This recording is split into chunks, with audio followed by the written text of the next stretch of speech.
जय हिंद friends, welcome to my channel education centre 21। आज हम इस वीडियो में कक्षा 10 वालों का गणित के संपूर्ण फार्मूले, जितने भी आपके चैप्टर हैं और उस चैप्टर के अंदर जितने भी फार्मूले हैं, उन सभी फार्मूलों को इस एक ही वीडियो में बताने वाले हैं। तो यह वीडियो बहुत ही महत्वपूर्ण होने वाला है और अगर आप इस वीडियो को देख लेते हैं तो इतना तो कन्फर्म है कि आपको अपनी बुक के सभी फार्मूले रिवाइज हो जाएंगे और याद भी हो जाएंगे। अगर आप केवल इस वीडियो को देखते हैं तो आपको फार्मूला याद होने की जिम्मेदारी हमारी है।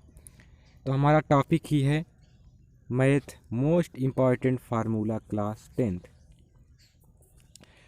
तो हम चैप्टर 1 से चैप्टर 15 तक सभी फार्मूलों को इसमें देखेंगे एक एक से, और हम उसे अच्छे से समझेंगे भी। तो चैप्टर 1 के अंतर्गत आता है यूक्लिड विभाजन प्रमेय का। अगर यहाँ पर कुछ गलत शब्द लिखे जाते हैं तो आप उसे सही समझ लीजिएगा। यहाँ पर देखिए यूक्लिड्स लिखा हुआ है, तो आप इस यूक्लिड्स को यूक्लिड ही मान के चलिएगा। हम कोई नई बात नहीं बताने वाले हैं। तो ये पहला है यूक्लिड विभाजन प्रमेय का। तो भाई ये यूक्लिड विभाजन प्रमेय का क्या है, तो वो है a बराबर बी क्यू प्लस आर, जहाँ पर a क्या है, भाज्य है, b क्या है, भाजक है, और q भागफल है, और r जो है ये शेषफल है। अगर आपको इस पूरे फार्मूले की पीडीएफ चाहिए तो इस वीडियो के ख़त्म होने के बाद मैं वीडियो के डिस्क्रिप्शन में इसका पीडीएफ डाल दूंगा। आप इस पीडीएफ को वहाँ पर फ्री ही डाउनलोड कर सकते हैं। तो आप अब यूक्लिड विभाजन प्रमेय क्या समझ गए होंगे। क्या समझें कि भाज्य बराबर भाजक गुणे भागफल धन शेषफल, यही है यूक्लिड विभाजन प्रमेय का। चलिए अब अगले चैप्टर पर बढ़ते हैं। तो चैप्टर 2 है बहुपद। देखिए अगर आप बहुपद को नहीं पढ़ना चाहते हैं, क्योंकि ये कट चुका है, लेकिन फिर भी अगर आप आगे कुछ पढ़ना चाहते हैं तो आपको पूरा ही पढ़ना चाहिए, ये बेटर रहेगा।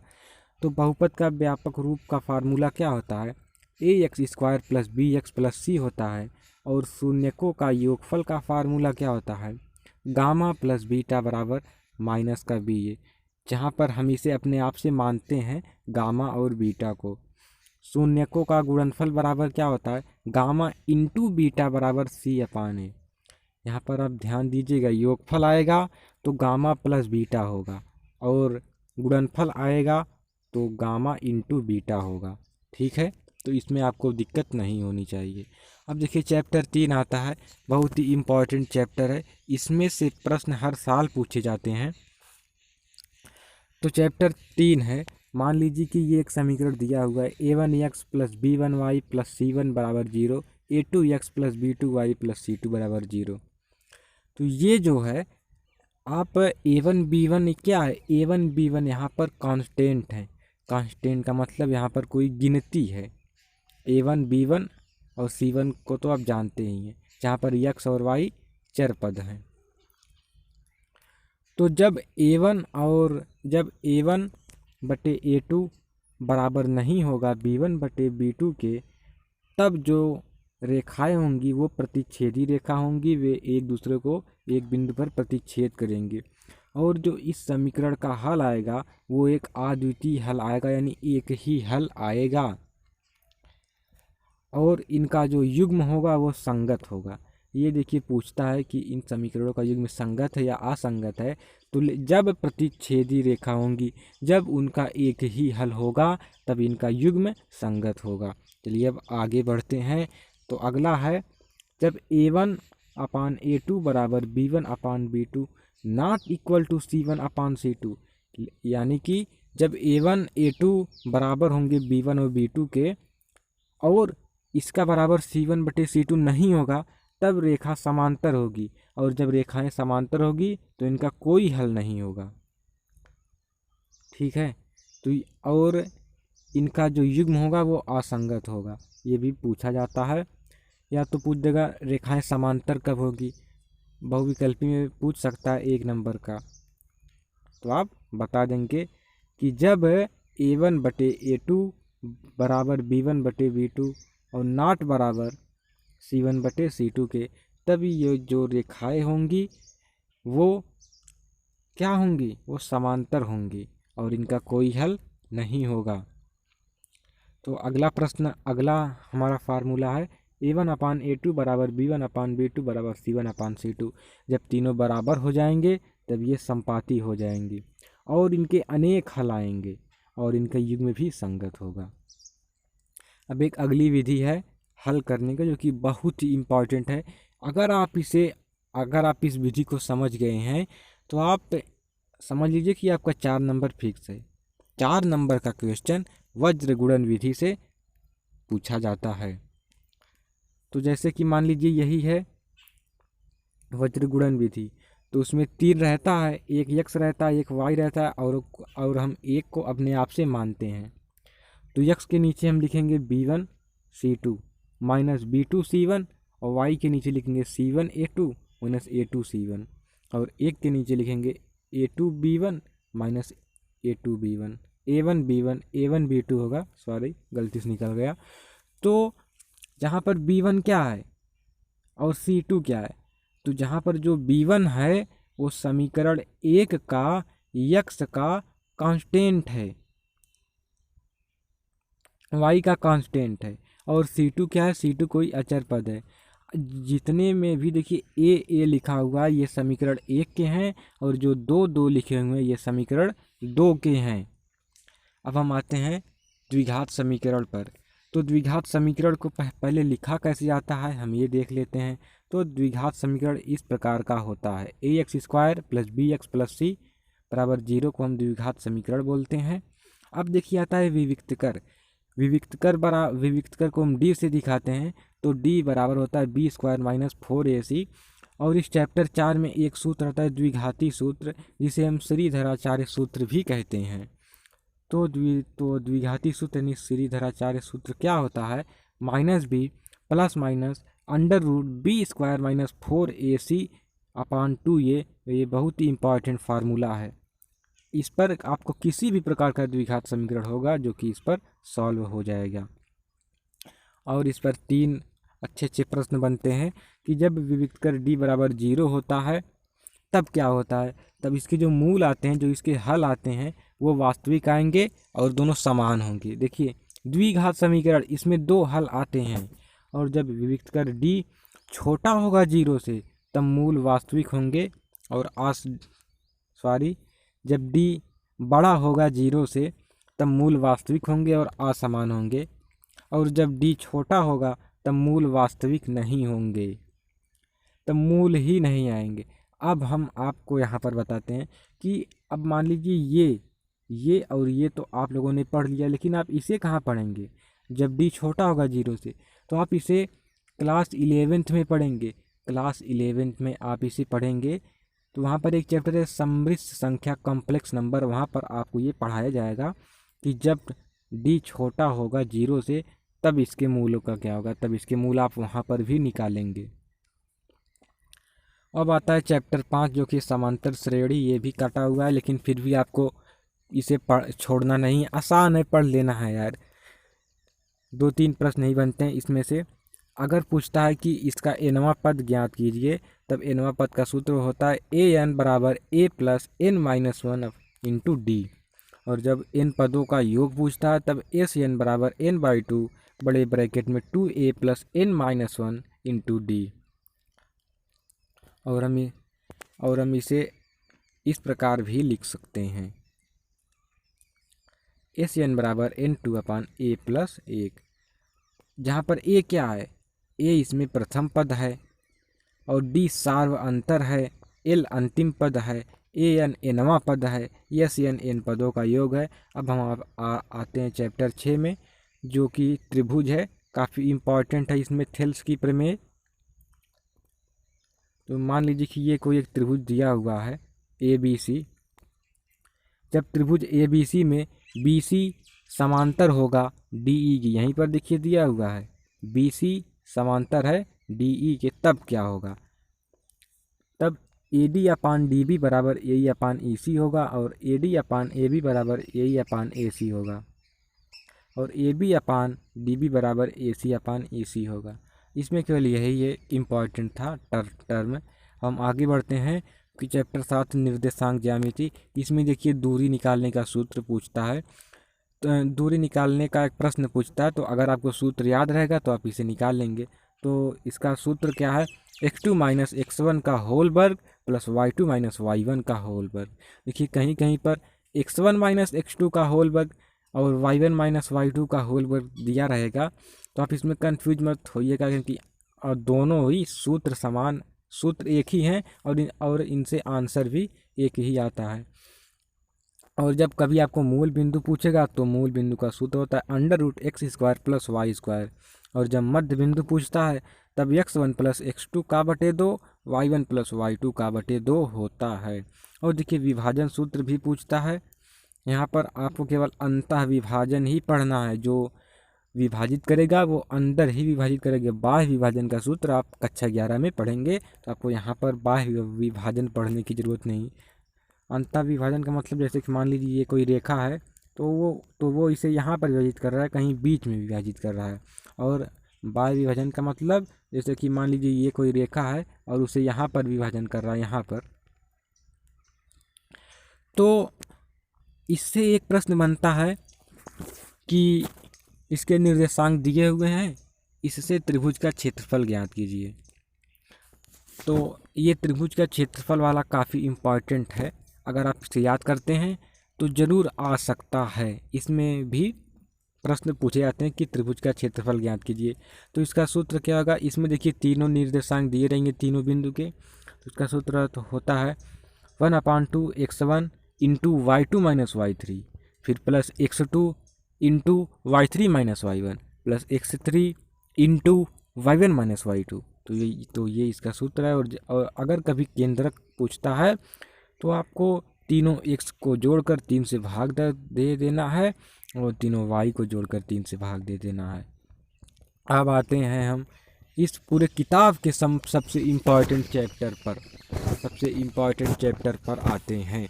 यहाँ पर देखिए हम इंग्लिश में लिखे हुए हैं, अगर कुछ लोग इंग्लिश नहीं समझ पा रहे हैं तो हम इसका प्रोनाउंसिएशन, उच्चारण हिंदी में भी कर दे रहे हैं। साइन थीटा बराबर क्या होता है, लंब बटे कर्ण होता है। कॉस थीटा बराबर क्या होता है, आधार बटे कर्ण होता है। देखिए हम त्रिकोणमिति का परिचय पर आ चुके हैं, और आप इसे ध्यान से देखिएगा, क्योंकि यही इस चैप्टर से, किसी चैप्टर से पूछे या ना पूछे, इस चैप्टर से पूछा ही जाएगा। इसके बाद है टेन थीटा बराबर लंब बटे आधार होता है। Cosec theta, sec theta, cot theta. Cosec theta जो होता है साइन थीटा का उल्टा होता है, सेक थीटा कॉस थीटा का उल्टा होता है, और कॉट थीटा टेन थीटा का उल्टा होता है। तो आपको 3 ही याद करना है और उसके उल्टे याद कर लेते हैं। ये देखिए ट्रिग्नोमेट्री टेबल सभी लोगों को बहुत ही परेशान करती है, बहुत ही उलझन में डाले रहती है। तो हम इसे इस वीडियो में बताएंगे और साथ ही आपको ये बहुत ही अच्छे से याद भी हो जाएगा।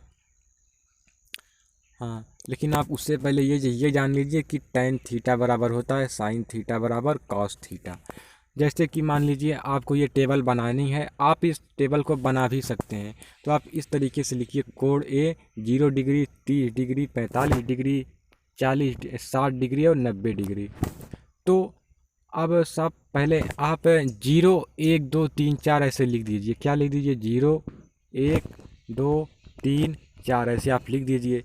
फिर उनको सभी को 4 से भाग दे दीजिए, 4 से भाग दे दीजिए, 1 2 3 4, 4 से सभी में भाग दीजिए।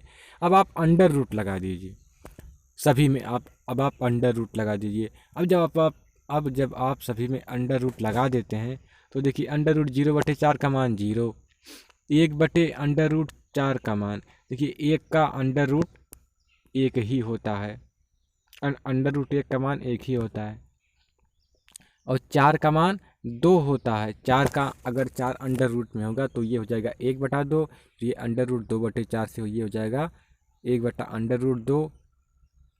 ठीक है, फिर इसके बाद अंडर रूट 3/4 से ये हो जाएगा अंडर रूट 3/2। फिर साइन 90 का 4/4 का हो जाएगा 1। अगर आपको यहाँ पर दिक्कत आ रही साइन 45 डिग्री में तो हम बता देते हैं। देखिए ये अंडर रूट 2/4 लिखा हुआ है, तो 2 से 4 कट जाएगा, ऊपर बचेगा 1 और नीचे बचेगा 2। तो 1 का अंडर रूट 1 ही होता है और अंडर रूट 2 का मान यही नीचे इसे लिख उठा। कोई दिक्कत नहीं होनी चाहिए।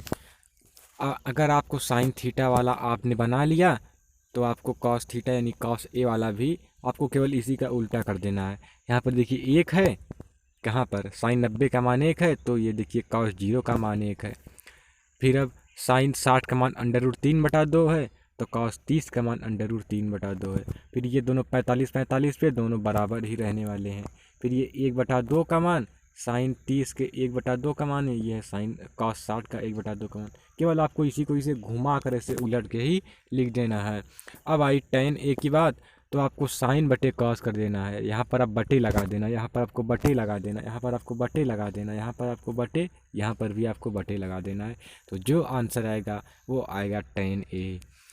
अगर आपको tan a भी बनाना आ गया, याद हो गया, तो आप इन तीनों का उल्टा कर दीजिए। Cosec A sec A cot A निकल जाएगा। अब आते हैं बहुत ही महत्वपूर्ण फार्मूले पर, जो है sine square theta plus cos square theta बराबर 1। और इसी फार्मूले से जब हम साइन स्क्वायर थीटा को इसी साइड रहने देंगे और कॉस स्क्वायर थीटा को उस साइड ले जाएंगे, तो ये हो जाएगा माइनस का कॉस स्क्वायर थीटा। तो एक फार्मूला और बनता है कि साइन स्क्वायर थीटा बराबर 1 माइनस कॉस स्क्वायर थीटा, और कॉस स्क्वायर थीटा बराबर 1 माइनस साइन स्क्वायर थीटा होता है। तो अब अगला फार्मूला आता है sec square theta minus tan square theta बराबर 1, जो कि इन्हीं फार्मूले से सेक स्क्वायर थीटा बराबर 1 प्लस टेन स्क्वायर थीटा या सेक स्क्वायर थीटा माइनस 1 बराबर टेन स्क्वायर थीटा। ये कहाँ से आया? हमने देखिए सेक स्क्वायर थीटा को पहले वाले सूत्र नंबर 32 में हमने सेक स्क्वायर थीटा को यहीं पर रहने दिया और टेन स्क्वायर थीटा को हम इस साइड ले आए, तो ये यहाँ पर माइनस में, यहाँ पर आएगा प्लस में, तो ये हो जाएगा 1 प्लस टेन स्क्वायर थीटा, जो कि यही नीचे दिया हुआ है। फिर अब 35 नंबर है cosec square theta minus cot square theta बराबर 1। अब इसी से 36 वाला बना है। कैसे बना है? यहाँ पर है माइनस कॉट स्क्वायर थीटा और माइनस कॉट स्क्वायर थीटा को हम इस साइड ले आए, तो ये हो गया प्लस कॉट स्क्वायर थीटा, तो नीचे बन गया कॉसेक स्क्वायर थीटा बराबर 1 प्लस कॉट स्क्वायर थीटा। अब चलिए आगे बढ़ते हैं। एक और जान लीजिए कि sine theta into cosec theta बराबर 1 होता है। Sine theta into cosec theta बराबर 1 होता है, और जब sine theta into cosec theta बराबर 1 होता है तो यहाँ पर कॉसेक थीटा गुणे में है और यहाँ पर आएगा तो भागे में हो जाएगा, बटे में हो जाएगा, तो हो जाएगा साइन थीटा बराबर 1/, कॉसेक थीटा। तो इसी तरह से कॉसेक थीटा भी बराबर भी 1/, साइन थीटा। यानी जो तीनों हैं उन तीनों का आपको उल्टा कर देना है। यहाँ पर देखिए, यहाँ तक तो कॉट थीटा बराबर 1/, tan थीटा होता है। अब देखिए दो महत्वपूर्ण फार्मूले और निकल के आए हैं। ये है tan थीटा बराबर साइन थीटा बटे कॉस थीटा और कॉट थीटा बराबर कॉस थीटा बटे साइन थीटा। अब देखिए कुछ इंपॉर्टेंट फार्मूले आ गए हैं। साइन 90 माइनस थीटा बराबर क्या होता है? कॉस थीटा होता है। ये आपको याद रखना है, आपको इसका प्रूफ कक्षा 11 में कराया जाएगा। साइन 90 माइनस थीटा बराबर cos theta, cos 90 minus theta बराबर साइन थीटा, सेक 90 माइनस थीटा बराबर cosec theta, cosec 90 minus theta बराबर सेक थीटा। तो इसी तरह से होता है। अब हम आते हैं चैप्टर 12 पर, जो कि वृत्त का क्षेत्रफल क्या होता है? वृत्त का क्षेत्रफल पाई आर स्क्वायर, जो कि आप सभी लोग जानते हैं। इसके बाद प्रश्न नंबर क्या है? फार्मूला नंबर 56 है अर्धवृत्त का क्षेत्रफल। तो वृत्त का क्षेत्रफल होता है पाई आर स्क्वायर। अर्धवृत्त का मतलब आधा, आधे वृत्त का, आधा का मतलब उसमें हमें 2 से भाग कर देना है, तो ये हो जाएगा पाई स्क्वायर बटे 2।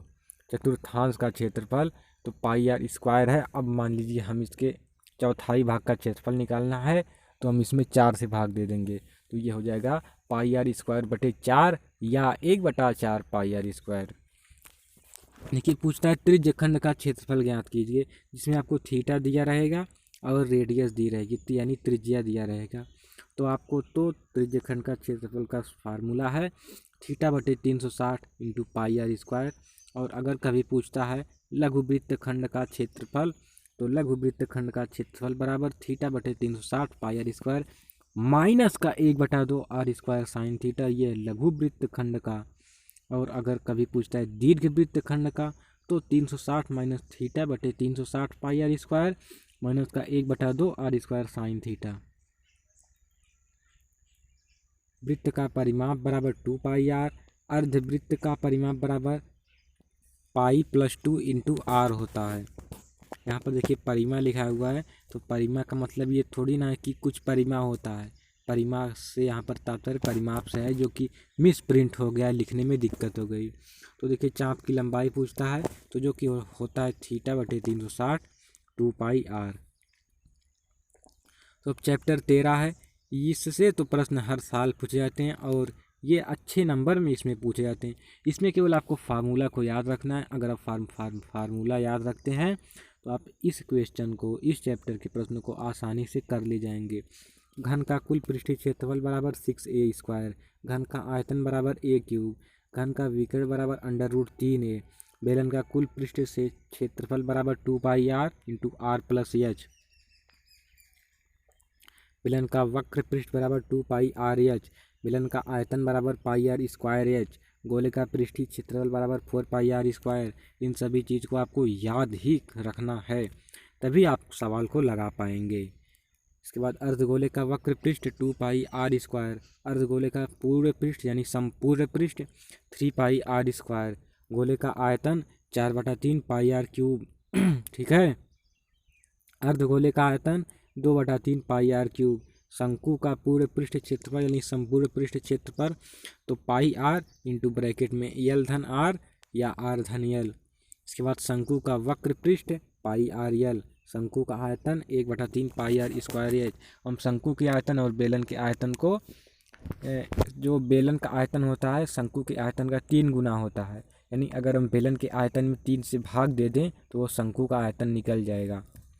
l बराबर r² - h²। ये तो पाइथागोरस के प्रमेय पर बना हुआ है। इसके बाद h बराबर l² - r² होता है और r² बराबर l² - h²। ये सभी अंडर रूट में होंगे। अगर आप बचपन में पाइथागोरस प्रमेय को पढ़े होंगे तो ये जो तीनों हैं आप इसे आसानी से निकाल सकते हैं। इसके बाद 78 आता है छिन्नक का कुल पृष्ठ क्षेत्रफल। ये देखिए इम्पॉर्टेंट है, सबसे अलग भी है, थोड़ा सा कठिन भी है, लेकिन अगर आप ये फार्मूले को याद रखते हैं तो आपको ये भी आसान हो जाएगा। छिन्नक का कुल पृष्ठ क्षेत्रफल बराबर क्या होता है πl into r1/r2 plus πr1² plus r2²। छिन्नक जैसे कि अगर आपको किसी बाल्टी का क्षेत्रफल निकालना है तो बाल्टी तो छिन्नक का आकार का ही होता है, तो उसमें देखिए 2 त्रिज्याएँ दी रहेंगी। देखिए बाल्टी ऊपर की तरफ, देखिए उसमें जो उसका होता है गोले वाला भाग, उसकी त्रिज्या ज़्यादा अधिक होती है और नीचे वाली की त्रिज्या कम होती है। तो शंकु के छिन्नक का आयतन बराबर 1/3 πh r1² - r2² r1 r2। फिर शंकु के छिन्नक का वक्र पृष्ठ क्षेत्रफल बराबर तो πl इंटू r1 r2। आप l कहाँ से ज्ञात करेंगे, तो l को √h² plus r1 plus r2² से आप h को भी यहाँ से ज्ञात कर लेंगे, l को ज्ञात कर लेंगे।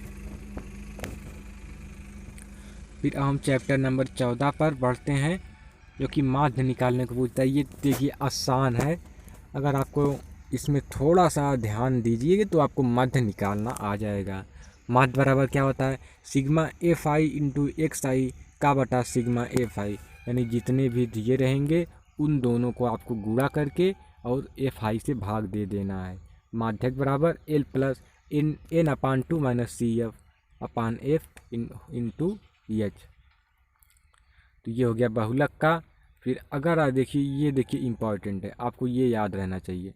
बहुलक बराबर क्या होता है 3 माध्यक माइनस 2 माध्य। हम चैप्टर 15 आखिरी चैप्टर पर आते हैं। इसमें देखिए प्रायिकता से ज़्यादा क्वेश्चन नहीं पूछे जाते, लेकिन पूछे जाते हैं, हर साल पूछे जाते हैं, लेकिन हर साल पूछे जाते हैं, लेकिन ज़्यादा नहीं पूछे जाते। केवल 2 ही इसके फार्मूले हैं, आपको याद रखना है। PE बराबर प्रेक्षणों का योग बटे प्रेक्षणों की संख्या और PE प्लस PE डैश बराबर 1 होता है। तो इस प्रकार हमने पूरे बुक के सभी चैप्टर के सभी फार्मूलों को इस वीडियो में कवर किया है। तो अब हम मिलेंगे नेक्स्ट वीडियो में नेक्स्ट टॉपिक के साथ। जय